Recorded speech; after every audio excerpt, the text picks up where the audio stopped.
বলে, আর হ্যাঁ, তুমি সুন্দরী ঠিকই, শরীরটা দেখিয়ে নয়। নিজের সম্মান বজায় রেখে মানুষ সুন্দর হয়ে ওঠে। এটা পারলে আঙ্কেল আপনি ওকে বুঝিয়ে দেবেন। সময় লাগবে, কিন্তু ও বুঝবে। রাহুল তার বন্ধুদের দিকে ফিরে তাকায়। তারা এগিয়ে এসে রাহুলের পিঠে হাত রাখে। তমাল বলে, এই আমি প্রথম সন্দেহ করেছি। দেখ রাহুল, আমি তোকে চিনতে পারিনি ভাই, ভয়াবহ ভুল করে ফেলেছি, সরি। চিনতে পারলি তাহলে? এখনই চিনে ফেললি একবারে? সেটাই অনেক। হালকা হাসি দিয়ে রাহুল প্রত্যুত্তর করে। বন্ধুরা রাহুলকে সঙ্গে করে হোটেলের ঘর ছেড়ে বেরিয়ে যায়। কেউ কেউ হালকা স্বরে বলে, লেজেন্ড, জিও রাহুল। হোটেলের করিডোরে অরণ্যা দাঁড়িয়ে, চোখে জল।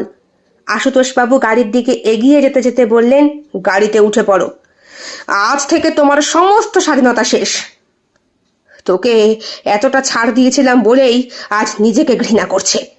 অরণ্যা মাথা নিচু করে দাঁড়িয়ে থাকে, পায়ে পায়ে গাড়িতে ওঠে। গাড়ি চলতে থাকে দূরের অন্ধকারে। ক্যামেরা ফ্রেমে পড়ে থাকে একটা চুপচাপ হোটেলের করিডোর। মানুষের সৌন্দর্য কখনো শরীর দিয়ে মাপা যায় না। আত্মমর্যাদা আর সত্যি সেই আয়না যেখানে প্রকৃত রূপ ধরা পড়ে। কেটে গিয়েছে বেশ কয়েকটা মাস। রাহুল এখন পোস্টিং হয়ে কলকাতায় এসেছে। বন্ধুদের সঙ্গেও আর খুব একটা যোগাযোগ হয় না। যে যার মতো কাজে ব্যস্ত এবং ভারতবর্ষের এদিক ওদিক ছড়িয়ে ছিটিয়ে। শহরের একটা ক্যাফেতে দুপুরের শেষ ভাগে কাঁচের জানলা দিয়ে ঢুকেছে সোনালি রোদ। রাহুল এক কোণে বসে আছে, সামনে এক কাপ কফি। ক্যাফের দরজা খুলতেই একটি মেয়ের প্রবেশ।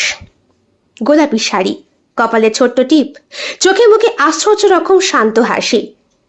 বন্ধুদের সাথে কথা বলছে এসে। একটা টেবিলে বসলো। রাহুল অর্ডার দিয়েছিল একটা কফির। কিছুক্ষণ আগেও ক্যাফেটা বেশ ফাঁকা ছিল, কিন্তু ওই মেয়েটির সঙ্গে সঙ্গে যেন অনেকগুলো প্রজাপতি ঢুকলো এই হোটেলের এই ক্যাফেতে। চোখের ভুল নাকি? ওর মতো দেখতে হতে পারে, কিন্তু ও তো এমন করে হাসতো না। ওর মধ্যে এমনটা তো কখনো, তবে চোখটা দেখে কি যেন একটা টান আছে। আচ্ছা, ও কি অরণ্যা? রাহুল কফিতে চুমুক দিয়ে ভাবে। এরপর সাহস সঞ্চয় করে মেয়েটির টেবিলের দিকে এগিয়ে যায়। এক্সকিউজ মি, আমি বিরক্ত করছি কি আপনাকে? মৃদু হেসে মেয়েটি বলে, না না বলুন, কিছু খুঁজছেন? আসলে আমি ভাবলাম আপনি হয়তো অরণ্যা।